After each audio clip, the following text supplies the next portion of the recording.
हे students, welcome back, welcome again. So organic chemistry creation में आज है हमारा डे 6। पिछले 5 दिनों में हम लोगों ने hybridisation, sigma pi bonds, degree of unsaturation, inductive effect, resonance और मीजोमेरिक इफेक्ट को स्टडी किया था। आज फाइनली हमारा दिन आ गया है हाइपर कॉन्जुगेशन इफेक्ट को स्टडी करने का।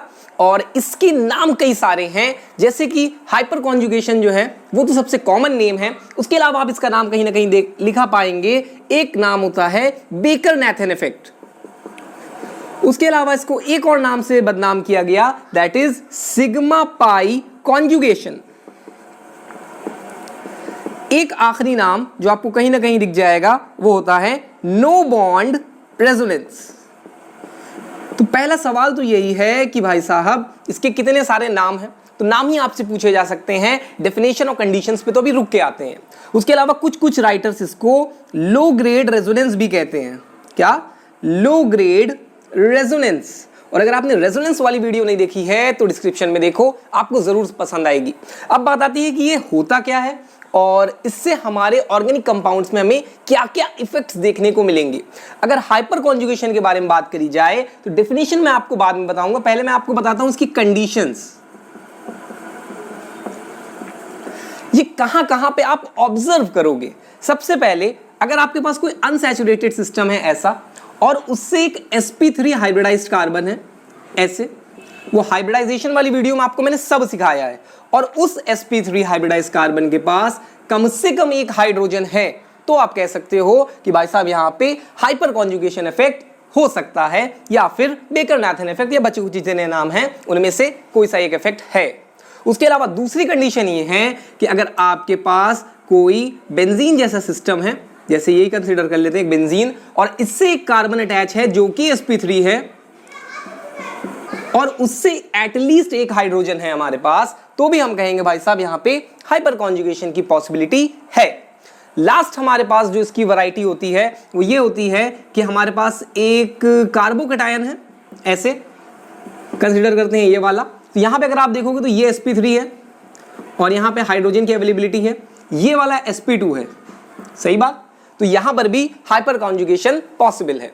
तो मोटी मोटी बात करी जाए तो आपसे मैं ये कह सकता हूं कि एक sp2 हाइब्रिडाइज्ड सिस्टम आपके पास हो, sp2 हाइब्रिडाइज्ड सिस्टम हो, उसके पड़ोस वाले कार्बन अगर sp3 है और एटलीस्ट एक हाइड्रोजन है, तो फिर हम उस सिस्टम को क्या कहेंगे कि यहां पर हमारा बेकर-नाथन इफेक्ट बहुत अच्छे से काम करेगा।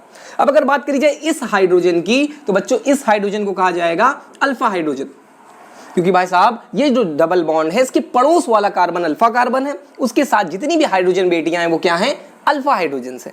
यहां पर भी अल्फा रहेगा, यहां पर भी आप इसको अल्फा कर सकते हो, ठीक। ये इफेक्ट आपको फ्री रेडिकल में भी देखने को मिलेगा, क्योंकि फ्री रेडिकल की भी आप समझ के आते हैं कि sp2 हाइब्रिडाइज्ड होता है, पड़ोस में अगर एक CH3 है या एल्काइल ग्रुप है, तो आप कहोगे यहां पर भी ये पॉसिबल है।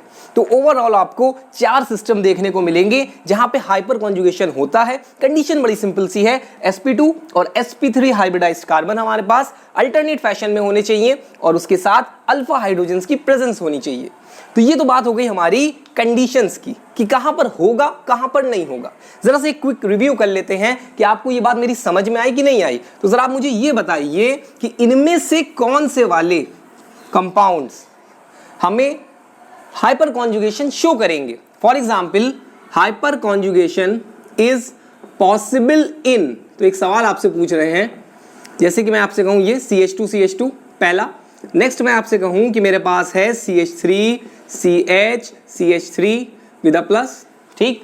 नेक्स्ट हमारे पास है बेंजाइल वाला जो कार्बोकैटायन बनता है ना वो। फिर नेक्स्ट हमारे पास है एक और कार्बोकैटायन, एक 2 डिग्री कार्बोकैटायन कंसीडर कर लेते हैं ऐसे। तो ये हो गए हमारे पास 4 सिस्टम, ठीक। उसके अलावा एक और कंसीडर कर लेते हैं CH3 CH2। अब आपको ये बताना है कि भाई साहब इनमें से किसमें, या एक और कर लेते हैं, टॉलिन को भी कंसीडर कर लें, क्योंकि टॉलिन बहुत इंपॉर्टेंट केस है हमारा।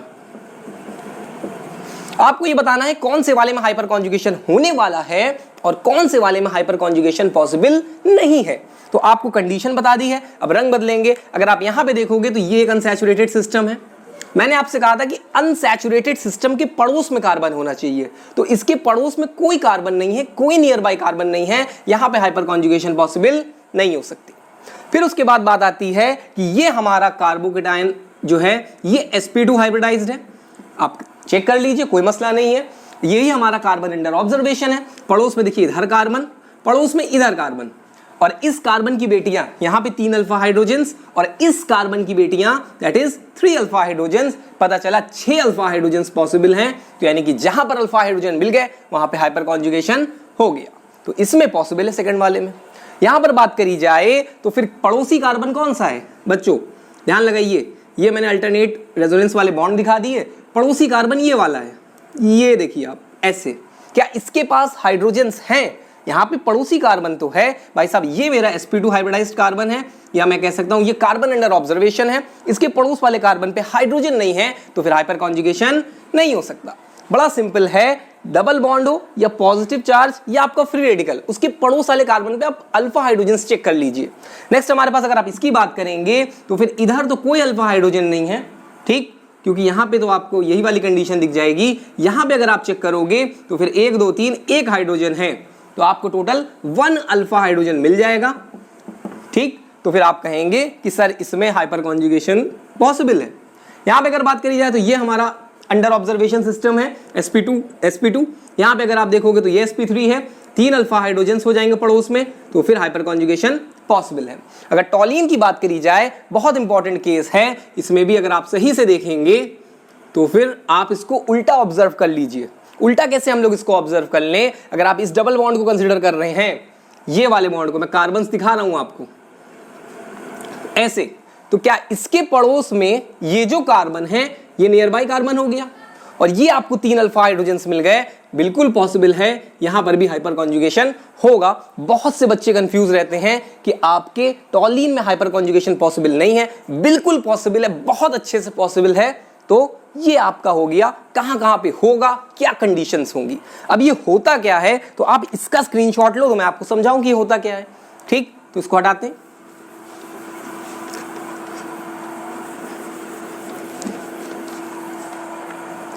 अब बात करते हैं कि इसकी जो नाम है उससे हमें क्या पता चलने वाला है। इसकी अगर बेसिक डेफिनेशन की बात करी जाए तो सबसे सिंपल डेफिनेशन थी, वो क्या रहती है हमारे पास, डोज, क्या, DOSE, डोज।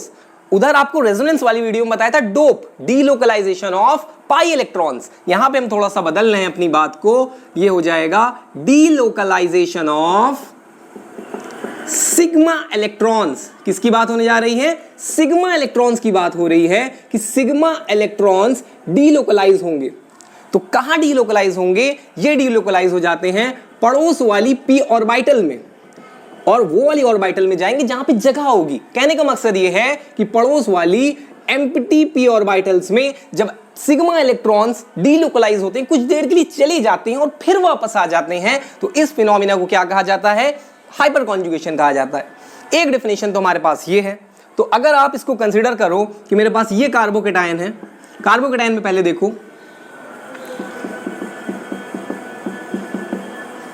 ये, तो यहां पर हाइपर कॉन्जुगेशन कैसे हो सकता है, ये 3 अल्फा हाइड्रोजन्स की वजह से यहां पे हाइपर कॉन्जुगेशन हो सकता है। तो आप ऐसे समझ लीजिए कि ये सिग्मा इलेक्ट्रॉन्स हैं, सिंगल बॉन्ड में जो इलेक्ट्रॉन्स होते हैं दैट इज सिग्मा इलेक्ट्रॉन्स, तो ये कहीं ना कहीं शिफ्ट हो जाएंगे, यहां पर एक वेकेंट ऑर्बिटल होगा, ठीक, तो इनकी शिफ्टिंग इधर होगी, और ये H जो है आपका यहां से कुछ देर के लिए रिलीज हो जाएगा, ऐसा नहीं होगा भाग जाएगा। अभी मैं आपको पूरा बना के दिखाऊंगा तो आपको समझ में आएगा, मैं आपको बस बेसिक शिफ्टिंग बता रहा हूं कि ये वेकेंट ऑर्बिटल थे, ये वेकेंट कौन से थे भाई, p ऑर्बिटल्स। तो वेकेंट p ऑर्बिटल्स ये रहेंगे हमारे पास, और ये हमारे रहेंगे सिग्मा इलेक्ट्रॉन्स, ठीक। तो सिग्मा इलेक्ट्रॉन्स की शिफ्टिंग हो जाएगी इधर वेकेंट ऑर्बिटल्स में। डेफिनेशन क्या आ गई, delocalisation of sigma electrons into the p orbitals. तो ये आपका हो गया क्या, हाइपर कॉन्जुगेशन या बेकर-नाथन इफेक्ट। अब एक नाम इसका ये है सिग्मा पाई कॉन्जुगेशन। भाई साहब ये नाम आप कहां से पकड़ के ले आए, या ये नाम है हमारा कहां से आया, नो बॉन्ड रेजोनेंस। अब इन नामों पे डिस्कशन करेंगे हम कि ये नाम या इनसे हमें कौन सी नई डेफिनेशन मिल जाएगी। अब अगर बात करी जाए इसकी, तो यार इसको हटाते हैं तो आपको थोड़ा आगे बताते हैं कि ये अगर आपने थोड़ा सा हटा दिया थोड़ा सा मतलब साफ कर दें। तो अब डिस्कशन करते हैं जरा एल्कीन्स वाले केस का।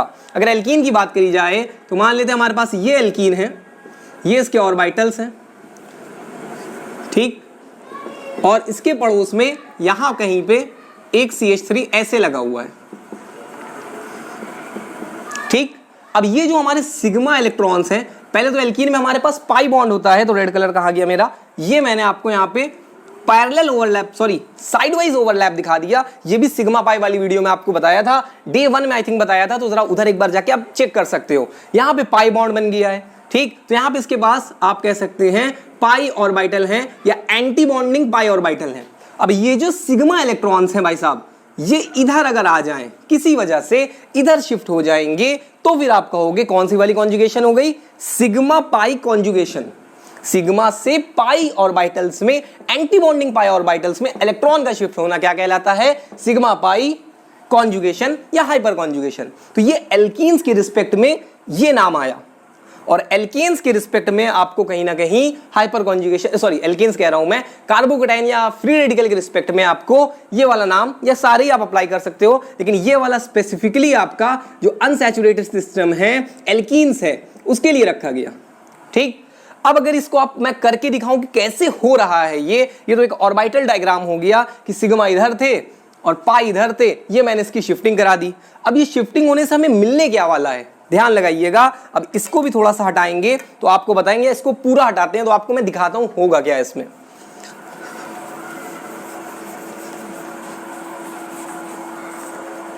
अब चौथे वाले नाम पे डिस्कशन करेंगे कि सिग्मा इलेक्ट्रॉन्स वाला जो नाम आ रहा है हमारे पास, नो बॉन्ड रेजोनेंस वाला नाम आ रहा है, उसका क्या चक्कर है, और इसके जो हाइपर कॉन्जुगेशन के स्ट्रक्चर्स बनेंगे वो कैसे बनेंगे। अब ध्यान लगाइए, हमारे पास CH3, तो ऐसे दिखाते हैं अच्छे से, मतलब ज्यादा ऐसे CH3 और यहां पे C डबल बॉन्ड और यहां पे 2 हाइड्रोजन्स, फाइनली 1 हाइड्रोजन। अब मसला समझिएगा, ये इलेक्ट्रॉन्स हैं जिनको मैं शिफ्ट करने की कोशिश कर रहा हूं, तो ये इलेक्ट्रॉन्स अगर इसके इस ऑर्बिटल में खाली वाले पाई ऑर्बिटल में इसके चले जाएंगे तो ये H तो बेचारा प्लस के फॉर्म में निकल जाएगा। तो अगले स्ट्रक्चर में आपको क्या दिखेगा कि यहां पे H प्लस हो गया, ठीक, और यहां पे क्या आएगा? माइनस चार्ज आ जाएगा। यहां से H प्लस हुआ तो यहां पे माइनस आया। वैसे ये बॉन्ड टूटेगा इधर, किधर? इस डायरेक्शन में, सो दैट यहां पे एक नया बॉन्ड बन जाए। तो ओवरऑल आपको क्या मिलने वाला है? CHH और यहां पे डबल बॉन्ड CCH2 और यहां पे आपका एक नेगेटिव चार्ज। फिर से देख लीजिए मैंने किया क्या है, रेड वाला कहां गया? यहां पे मैंने क्या किया, ये जो पाई इलेक्ट्रॉन सिग्मा बॉन्ड के इलेक्ट्रॉन्स थे, इनको पाई ऑर्बिटल में भेजने की कोशिश करी, जिसकी वजह से ये H प्लस के फॉर्म में आपका अलग हो गया। जब ये प्लस हुआ तो यहां पे माइनस आया, यहां पे एक पार्शियल, यहां पे एक माइनस जनरेट हुआ। ये बॉन्ड इस डायरेक्शन में तोड़ा तो भाई यहां पे माइनस आया, यहां प्लस आया। और पिछली रेजोनेंस वाली वीडियो में बताया था कि प्लस माइनस में हो जाती है दोस्ती, यहां पे बन जाएगा बॉन्ड, तो यहां पर सिर्फ एक निगेटिव यहां पे रह जाएगा और एक H प्लस मिल जाएगा। तो वही किया है यहां पे, ठीक। तो ये मसला एक हमारा हो गया ऐसे। अब इसके बाद बात आती है कि आगे क्या होने वाला है। आगे आप चाहो तो फिर कुछ बच्चे सोचते हैं कि ये H प्लस निकल गया वॉक पे, कहां निकल गया? WALK, वॉक पे निकल गया। भाई साहब ये जो पाई इलेक्ट्रॉन्स यहां पे अब बन गए हैं ना, ये अब ये H प्लस जो बेचारा गरीब है, ये क्या है? एकदम गरीब है, पुअर है, एक्सट्रीमली पुअर है, कोई इलेक्ट्रॉन्स है ही नहीं। तो ये इसी के इलेक्ट्रॉन क्लाउड के आसपास मंडराता रहता है कि शायद इसको इसके इलेक्ट्रॉन मिल जाए या सिग्मा बॉन्ड फिर से बन जाए। तो यही चीज रिवर्स हो जाती है, तो फिर आपको एट लास्ट ये वाला मिल जाता है। अब अगर यहाँ पे 3 हाइड्रोजन्स हैं, यहाँ पे 3 हाइड्रोजन्स हैं, तो 3 पॉसिबिलिटीज हैं, या मैं कह सकता हूं टोटल 3 हाइपर कॉन्जुगेशन वाले स्ट्रक्चर्स आपको मिलेंगे। मैं सारे नहीं बता रहा हूं, मैं बता दे रहा हूं, एक ये वाला हटाया तो एक स्ट्रक्चर, ये वाला हटाया 2 स्ट्रक्चर, ये वाला हटाया 3 स्ट्रक्चर। जनरली ये कहा जाता है कि जितने ज्यादा आपके पास अल्फा हाइड्रोजन्स या हाइपर कॉन्जुगेशन वाले स्ट्रक्चर होंगे, वह उतनी ज्यादा आपकी क्या हो जाएगी बच्चों? स्टेबिलिटी हो जाएगी किसी भी रिस्पेक्टिव एल्कीन की। तो जितने ज्यादा जितना ज्यादा हाइपर कॉन्जुगेशन, जितने ज्यादा अल्फा हाइड्रोजन्स, उतनी ही ज्यादा स्टेबिलिटी होगी हमारे एल्कीन्स की। उसके अलावा एग्जामिनर ने इससे अलग अलग टाइप के केमिकल प्रॉपर्टीज को अप्रोच कराया हमसे, लेकिन एक को नहीं अप्रोच कराया, दैट इज डाइपोल मोमेंट। अभी मैं आपको वो भी बताऊंगा कि डाइपोल मोमेंट में इसका क्या रहता है, बॉन्ड लेंथ पे इसका क्या असर होने वाला है, स्टेबिलिटी ऑफ एल्कीन पे क्या असर होने वाला है, और हीट ऑफ हाइड्रोजनेशन पे क्या असर होने वाला है। ठीक, तो इसको हटाएंगे, फिर आपको इसकी एप्लीकेशंस बताएंगे। एक कहीं आप अगर ए नाम की कोचिंग का असाइनमेंट पढ़ोगे तो उसमें लिखा हुआ है कि भाई साहब, अगर आप उसमें जो डेफिनेशन लिखी वो भी आपको बता दे रहा हूं, जरा इसको हटाते हैं ना। फिर अब ए नाम की कोचिंग में जो डेफिनेशन लिखी है उसका मसला क्या है, उसमें उन्होंने ये कहा है कि अगर आपके पास कार्बन कार्बन डबल बॉन्ड है, ऐसा कोई सिस्टम है, या आपके पास एक बेंजीन वाला सिस्टम है ऐसे, और इससे एक एल्काइल ग्रुप, जैसे मान लो ये सीधा सीधा एल्काइल ग्रुप ये अटैच है, या तो इधर अटैच है या इधर अटैच है, ठीक, तो फिर इसका रिजल्ट क्या होता है कि जो इंडक्टिव इफेक्ट है उसका जो ऑर्डर आता है वो रिवर्स हो जाता है, और इस फिनोमिना को आप लोग क्या कहते हो, हाइपर कॉन्जुगेशन कहते हो। तो एक इसको समझाने का एक और डेफिनेशन है कि आपका इंडक्टिव इफेक्ट का ऑर्डर रिवर्स हो जाता है ऐसे कंपाउंड्स में जिनमें कार्बन कार्बन डबल बॉन्ड हो, अनसैचुरेटेड सिस्टम हो, या बेंजीन वाला सिस्टम हो, उससे एल्काइल ग्रुप अटैच हो। ठीक, तो उन्होंने इसको, इसके इफेक्ट को समझाने की कोशिश करी है। डेफिनेशन जो उसकी स्टैंडर्ड वही थी, DOSE। ठीक, डीलोकलाइजेशन ऑफ सिग्मा इलेक्ट्रॉन्स। कौन से इलेक्ट्रॉन्स, सिग्मा इलेक्ट्रॉन्स का डीलोकलाइजेशन कहां होता है भाई, p ऑर्बिटल्स में होता है, वो भी खाली वाले ऑर्बिटल्स में, वेकेंट होंगे या एम्प्टी होंगे। इतना इंपॉर्टेंट है कि ये डेफिनेशन ही एक बार आपके JEE 008 में पूछ ली गई कि ये बताइए कि हाइपर कॉन्जुगेशन होता किस डायरेक्शन में है, तो बता दिएगा सिग्मा इलेक्ट्रॉन्स का मूवमेंट होता है p ऑर्बिटल्स में, वो भी एम्प्टी वाले। तो ये हमारा एक सवाल इस डेफिनेशन से पूछा गया है, या मैं कहूं आसान भाषा में आपसे हाइपर कॉन्जुगेशन की डेफिनेशन ही पूछ ली गई। ठीक, अब आते हैं एप्लीकेशंस पे, तो इसको भी हटा देता हूं भाई, वो भी बताना है। बहुत लंबी वीडियो नहीं करेंगे, नहीं तो कुछ लोग तो हम ही को कहने बैठ जाएंगे कि आप टाइम वेस्ट करते हो, लेकिन इंपॉर्टेंट इतना है कि बताना पड़ेगा। पहली एप्लीकेशन क्या है, स्टेबिलिटी ऑफ एल्कीन। क्या, स्टेबिलिटी ऑफ एल्कीन्स। जितने ज्यादा अल्फा हाइड्रोजन होंगे, अल्फा हाइड्रोजन्स जितने ज्यादा उतनी ज्यादा स्टेबिलिटी, सीधा सीधा चक्कर ये है। अब इसका मैं आपसे सवाल पूछता हूं, मान लीजिए मेरे पास 4 एल्कीन्स हैं, ये आपको दुनिया भर की कोचिंग के असाइनमेंट में सवाल मिल जाएगा कि ये आपके पास 4 एल्कीन्स हैं, ये है, फिर उन्होंने क्या किया, ये कर दिया मेरे पास ये वाला, फिर एक और एल्कीन कर लेते हैं चलो बच्चों, ये वाला,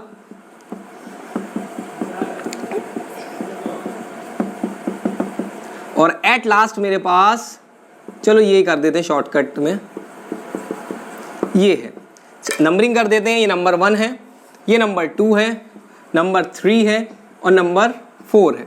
स्टेबिलिटी का ऑर्डर बताइए 1 2 3 4 में, कुछ नहीं करना है भाई साहब, ये हमारा अनसैचुरेटेड सिस्टम है, पहले तो इसको मार्क कर लो। ठीक, इसके पड़ोस में देखो कितने कार्बन है, इधर एक कार्बन है, उससे 3 बेटियां हैं, 3 हाइड्रोजन बेटियां हैं, यहां पे मिल गए 3 अल्फा।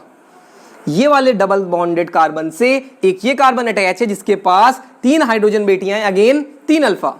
इस अनसैचुरेटेड सिस्टम से ये कार्बन है नियर बाई, और अगेन 3 हाइड्रोजन बेटियां। इस अनसैचुरेटेड सिस्टम से भाई साहब ये कार्बन है और 3 हाइड्रोजन बेटियां, टोटल 12 अल्फा हाइड्रोजन्स। ठीक, इसकी अगर बात करी जाए तो फिर ये आपका अनसैचुरेटेड सिस्टम है भाई साहब, इसको मार्क कर लो। यहां पड़ोस में देखोगे तो फिर 3 बेटियां, यहां पड़ोस में देखोगे तो फिर अगेन 3 बेटियां, यहां देखोगे तो 3 बेटियां, टोटल यहां से यहां तक 9 हो गए। कुछ बच्चे इसको 5 काउंट कर लेते, पड़ोसी के पड़ोसी पास नहीं जाना है, आप इस अनसैचुरेटेड सिस्टम के एक कार्बन के पास जाओ, हर कोई कार्बन के पास ना जाओ, तो यहां से आप 2 ही काउंट करना, 5 मत काउंट करना।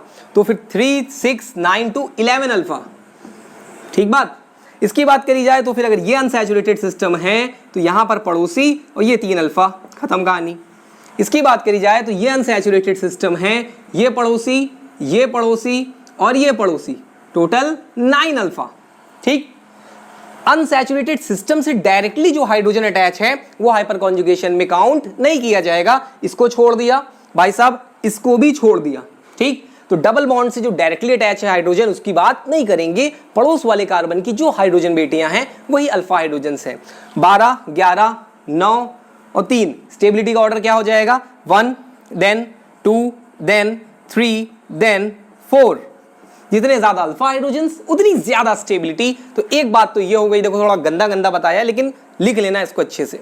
अब एक चीज हमसे कभी कभी पूछ ली जाती है, हीट ऑफ हाइड्रोजिनेशन, क्या हीट ऑफ हाइड्रोजनेशन, ठीक, ये इनवर्सली प्रोपोर्शनल होती है किसके, स्टेबिलिटी के।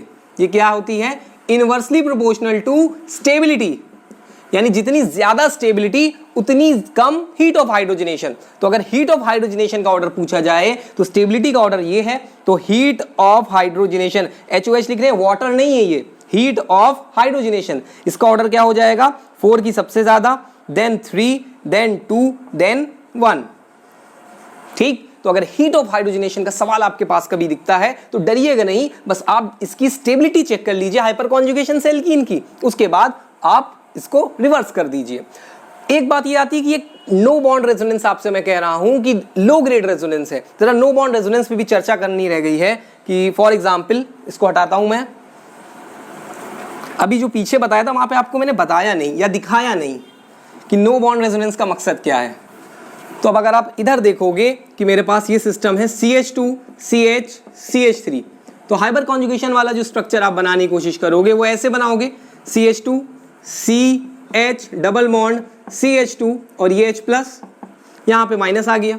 अब अगर आप देखोगे कि यहाँ पर हाइड्रोजन और कार्बन के बीच में कोई बॉन्ड नहीं बना, यहाँ पर ये बॉन्ड समाप्त हो गया, खत्म हो गया, तो नाम क्या रख दिया गया, नो बॉन्ड रेजोनेंस। बॉन्ड है नहीं तब भी रेजोनेंस हो रहा है। रेजोनेंस का मकसद क्या था, डीलोकलाइजेशन ऑफ पाई इलेक्ट्रॉन। बस यहाँ पे छोटा सा मतलब एक कह सकते क्लॉज है कि डीलोकलाइजेशन ऑफ सिग्मा इलेक्ट्रॉन्स। तो यहाँ पर बॉन्ड ही खत्म हो गया, तो नाम रख दिया नो बॉन्ड रेजोनेंस। ठीक, अब स्टेबिलिटी ऑफ एल्कीन का एक और सवाल आपको दिखाते हैं, थोड़ा इंटरेस्टिंग या आसान सवाल रखते हैं इस बार। जैसे मेरे पास कहा जाए कि ये सिस्टम है, ऐसा एक बेंजीन है मेरे पास, ठीक, और एक और ऐसे ही साइक्लिक कंपाउंड है, यहाँ डबल बॉन्ड्स हैं ऐसे।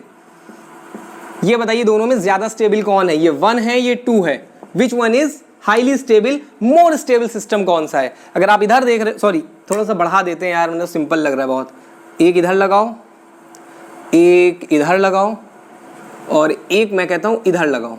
ठीक, अब बताइए कौन सा ज्यादा स्टेबल है। हाइपर कॉन्जुगेशन चेक करोगे तो ये पड़ोसी कार्बन ये आएगा, ये आएगा, ये आएगा। टोटल अगर आप हाइड्रोजन्स चेक करोगे यहाँ पे तो भाई साहब 2 2 4 और ये 2 6 अल्फा मिल जाएंगे। इस सिस्टम की बात करी जाए तो ये कार्बन कार्बन डबल बॉन्ड है, पड़ोसी यहाँ कहीं पे आ रहा है, तो 3 होंगे यहाँ पे हाइड्रोजन्स।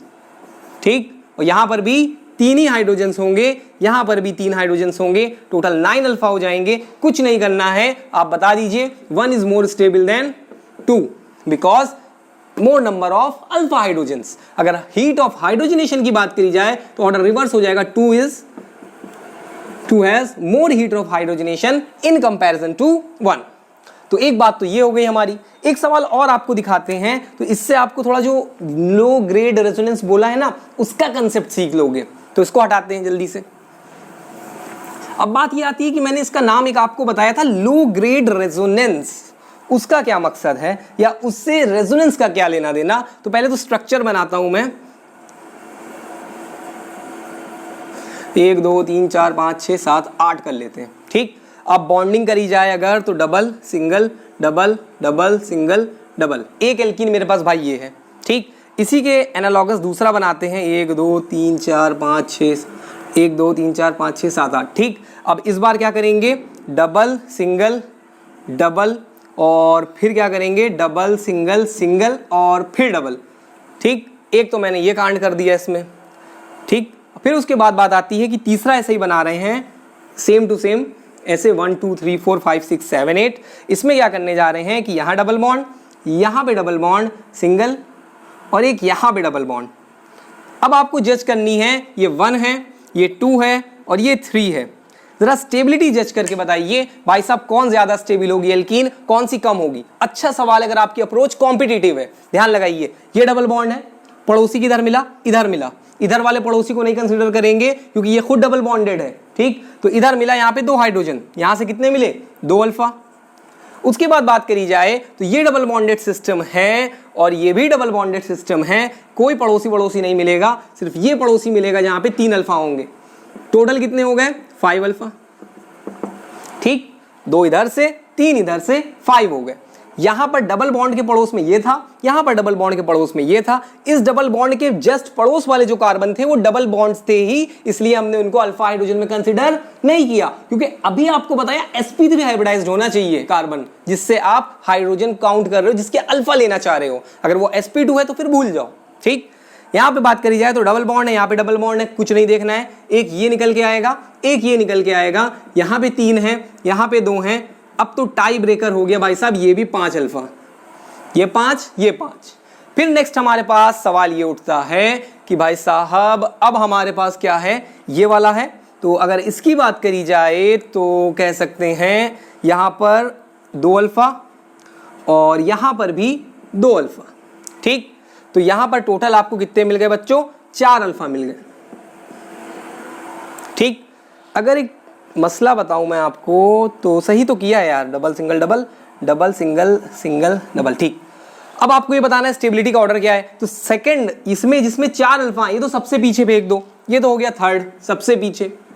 अब इसमें और इसमें सोचना है, क्योंकि अल्फा हाइड्रोजन्स यहां पर इक्विवेलेंट हो गए हैं, यहां पर भी 5 है, यहां पर भी 5 है। तो अगर आप यहां पे अगर देख रहे हो कि double single double, double single double, ये एक्सटेंडेड कॉन्जुगेशन है, या मैं कह सकता हूं यहां पे प्रॉपर रेजोनेंस चल रहा है ट्वाइस, यहां पे 2 बार रेजोनेंस हो रहा है। Double single double 1 resonance, double single double 2 resonance, तो एक्सटेंडेड कॉन्जुगेशन बोल लो या आप कह सकते हो रेजोनेंस यहां पे ट्वाइस है।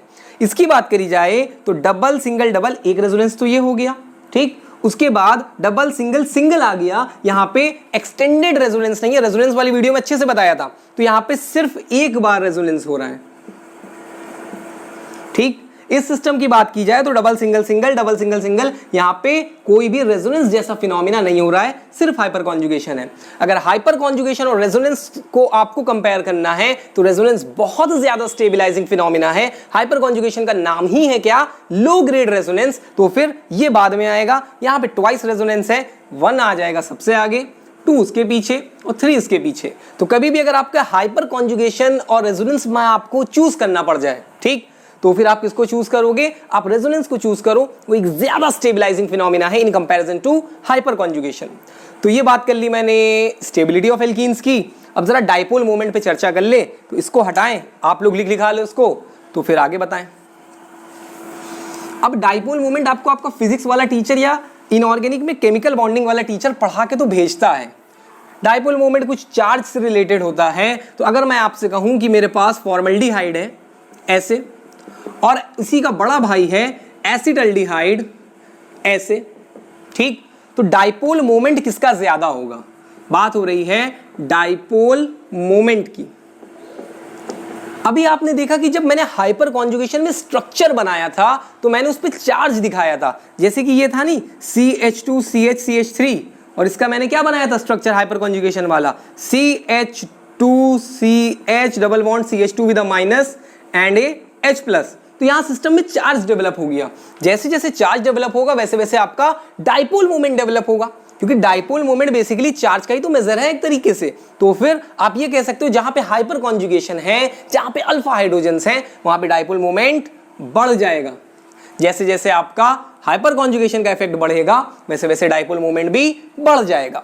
अब इसमें कुछ देखना नहीं है, अगर आप इस फंक्शनल ग्रुप को देख रहे हैं तो पड़ोस में ये sp3 हाइब्रिडाइज्ड कार्बन है, 3 अल्फा यहां पे हैं, तो यहां पे बढ़िया हाइपर कॉन्जुगेशन आप कह सकते हो सकता है, यहां पर हाइपर कॉन्जुगेशन की पॉसिबिलिटी है, इसका डाइपोल मोमेंट ज्यादा होगा, इसका कम होगा, यहां पे नहीं है। अब अच्छा सवाल अगर आपसे एग्जामिनर पूछे तो अच्छा सवाल मेरी समझ से होगा कि अगर फिनॉल है आपके पास, ऐसे देखो, अच्छे सवालों की बात करें तो ऐसे फिनॉल है और मेरे पास एक सब्स्टिट्यूटेड फिनॉल है जिसमें मैंने यहां पे CH3 लगा दिया।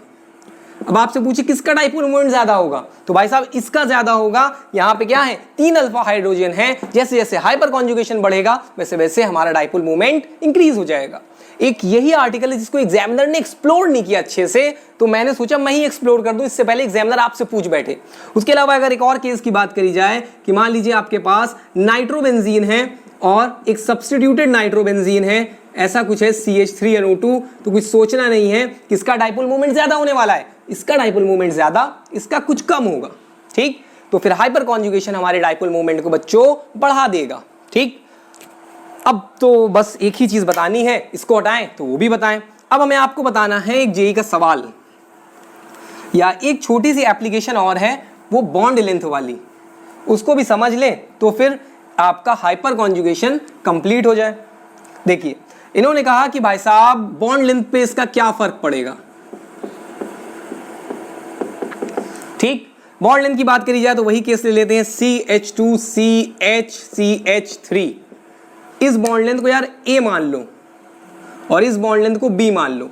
यूजुअली हमारी उम्मीदें क्या होंगी कि B की लंबाई होनी चाहिए, पीछे भी आपको बताई थी 1.54 एंगस्ट्रॉम सिंगल बॉन्ड है। ठीक, और A की जो कार्बन कार्बन की बॉन्ड लेंथ होनी चाहिए आई थिंक 1.34 थी, 1.3 लिखते हैं। ठीक, ये हमारी एक्सपेक्टेड वैल्यू थी। हाइपर कॉन्जुगेशन जब स्टार्ट होगा तो क्या हो जाएगा, यहां पे हो जाएगा CH2 single bond CH double bond CH2 with a minus और H प्लस ऐसे। ठीक, अब जब ये मसला हमारे पास आ गया तो जो डबल बॉन्ड था, अगर आप देख रहे हो, एक तरीके से डीलोकलाइज होके यहां पे आ गया है। तो आप इस बॉन्ड लेंथ को डबल वाला सोच रहे थे, वो तो डबल बॉन्ड की इक्विवेलेंट मिलनी नहीं है। ठीक, क्योंकि वहां पर अब इस समय सिंगल बॉन्ड है, जहां पे ये डबल बॉन्ड था वहां पे सिंगल बॉन्ड है, और जहां पे सिंगल था वहां पे क्या हो गया, डबल हो गया। तो ओवरऑल रिजल्ट क्या है कि जो बॉन्ड लेंथ हो रही है बी वाली बॉन्ड लेंथ कम मिलेगी आपको। बी वाली बॉन्ड लेंथ डिक्रीज हो जाएगी, आपको सिंगल बॉन्ड की इक्विवेलेंट नहीं मिलेगी, 1.54 नहीं मिलेगी, क्योंकि वहां पर अब एक डबल बॉन्ड आ रहा है जब आप उसका हाइपर कॉन्जुगेशन वाला स्ट्रक्चर बनाओगे। ठीक बात। उसके अलावा ए की बात करी जाए तो ए में हमने डबल बॉन्ड सोचा था, 1.34 एंगस्ट्रॉम सोचा था, तो वो भी नहीं मिलेगी, ए की उल्टा कुछ बढ़ के मिलेगी, क्योंकि वहां पर अब सिंगल बॉन्ड आ गया है। तो ओवरऑल बॉन्ड लेंथ का क्या इफेक्ट था मैंने आपको समझा दिया। हम अज्यूम कर रहे हैं यहाँ पे डबल बॉन्ड है, लेकिन हाइपर कॉन्जुगेशन स्ट्रक्चर में डबल बॉन्ड और सिंगल बॉन्ड की पोजीशन स्विच हो गई, इसलिए बॉन्ड लेंथ डिफर कर जाएगी, एक्सपेक्टेड वैल्यू से कहीं ना कहीं अलग हो जाएगी। तो एक ये इसका इफेक्ट है कि बॉन्ड लेंथ पे इसका क्या इफेक्ट रहेगा, तो बी कम हो जाएगी, या मैं कह सकता हूं जो अल्फा हाइड्रोजन वाला कार्बन है उसकी कार्बन से बॉन्ड लेंथ कम हो जाएगी, और जो अनसैचुरेटेड सिस्टम वाली बॉन्ड लेंथ है, ये ए वाली कौन सी है, ए वाली हमारी है अनसैचुरेटेड सिस्टम या एल्कीन वाली बॉन्ड लेंथ। अनसैचुरेटेड सिस्टम या एल्कीन वाली बॉन्ड लेंथ है बच्चों, ये क्या हो रही है, ये इंक्रीज हो रही है, और जो हमारी अल्फा कार्बन वाली बॉन्ड लेंथ है वो डिक्रीज हो रही है। तो एक ये बॉन्ड लेंथ से आपसे सवाल इस तरीके का हो सकता है। नेक्स्ट हमारे पास आखिरी वैरायटी जो रह गई है, बस वो बता दें तो आपको फुर्सत दें इस वीडियो से। अब बच्चों बात करी जाएगी कि हमारे पास इसके जेईई में 2-3 सवाल हैं, बहुत चूरन सवाल पूछे हैं उन्होंने, बड़े सिंपल। एक ये स्ट्रक्चर देखिए दिया उन्होंने ऐसे, और यहाँ पे तो बड़े अच्छे से लिख दिया CH2 CH3, और यहाँ पे लिख दिया CH3। ठीक, अब इन्होंने कहा कि जरा ये बताइए, ये हमारा जेईई में पूछा गया कि इसमें कितने हाइपर कॉन्जुगेशन स्ट्रक्चर पॉसिबल हैं, कितने हाइपर कॉन्जुगेशन के स्ट्रक्चर पॉसिबल हैं। तो कुछ नहीं करना, अल्फा हाइड्रोजन काउंट करने को कहा है। इधर देखिए पड़ोस वाला कार्बन ये, ठीक, 3 प्लस यहां पे पड़ोसी ये 2। अब कुछ बच्चों ने इसको 5 पे ही लिख दिया, आंसर हमारा 5 है। गलत बात, ये गलत हो जाएगा। क्यों गलत हो जाएगा भाई साहब, ये भी तो पड़ोसी है और यहां पर एक हाइड्रोजन है, फिर आप 1 प्लस करोगे तो सही आंसर आएगा 6 अल्फा। तो आंसर हमारा क्या हो गया, 6 अल्फा हाइड्रोजन्स हैं, या फिर आप कहोगे इसके 6 हाइपर कॉन्जुगेशन वाले स्ट्रक्चर पॉसिबल हैं एग्जामिनर साहब। अब इसके बाद एक और जेईई में हमसे सवाल पूछा गया, जेईई एडवांस में पूछा गया। अब उसको देख लेते हैं, बड़ा ही सिंपल है सवाल, कोई इसमें कलाकारी नहीं है। ठीक, जेईई एडवांस में हमसे कहा कि मेरे पास ये है टर्शरी ब्यूटाइल कार्बोकेटायन, इसमें हाइपर कॉन्जुगेशन कौन सी वाली हो रही है, और आपके पास है ब्यूटीन 2, इसमें हाइपर कॉन्जुगेशन कौन सी वाली हो रही है। ठीक है, कुछ नहीं करना है भाई साहब, यहाँ पे पी ऑर्बिटल खाली है, ये आपसे पूछा गया किसमें, जेईई एडवांस में, थोड़े साल पहले की बात है, 6-7 साल पहले का सवाल है। तो यहाँ पर अगर आप बात करोगे, ये अल्फा हाइड्रोजन्स हैं, यहाँ से सिग्मा बॉन्ड अगर आप बॉन्ड्स को शिफ्ट कर रहे हो तो इधर कर रहे हो, तो किधर हो रही है, सिग्मा से किसमें, पी ऑर्बिटल में हो रही है, वो भी कौन से वाले में, एम्प्टी में, ठीक। और इधर अगर बात की जाए तो ये डबल बॉन्डेड सिस्टम है, ये ऐसे है भैया, यहाँ पे है पाई बॉन्ड ऐसे। तो ये जो सिग्मा इलेक्ट्रॉन्स होंगे, ये जो CH3 के इलेक्ट्रॉन्स होंगे, ये किधर जाने वाले हैं, पाई ऑर्बिटल में। तो आप क्या बताओगे कि सिग्मा से पाई क्या होगी, इलेक्ट्रॉन की डीलोकलाइजेशन होगी। तो ये जेईई एडवांस हमसे पूछ लिया गया कि अगर कार्बोकेटायन है तो सिग्मा से पी ऑर्बिटल में, और अगर एल्कीन वाला सिस्टम है तो फिर सिग्मा से एंटी बॉन्डिंग पाई ऑर्बिटल में आपकी इलेक्ट्रॉन का डीलोकलाइजेशन होगा। सो आई होप आपको ये हाइपर कॉन्जुगेशन का चक्कर समझ में आया होगा, कैसे कैसे क्या क्या हुआ, डाइपोल मोमेंट आपको समझ में आया होगा, स्टेबिलिटी समझ में आई होगी, हीट ऑफ हाइड्रोजनेशन समझ में आई होगी।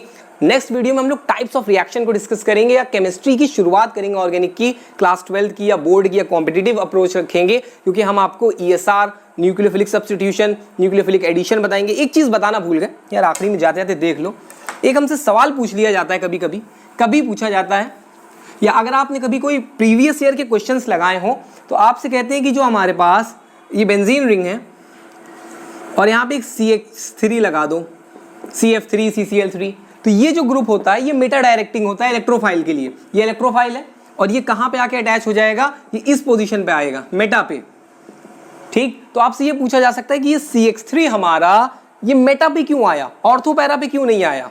तो यहां पर एक अलग फिनोमिना चलता है जिसको हम लोग कहते हैं रिवर्स हाइपर कॉन्जुगेशन। क्या, रिवर्स हाइपर कॉन्जुगेशन। इसमें हमारा हाइपर कॉन्जुगेशन उल्टा हो जाता है, जैसे ये था हमारा CX3, ठीक। तो ये जो और यहां पे आपकी ये बेंजीन रिंग अटैच है,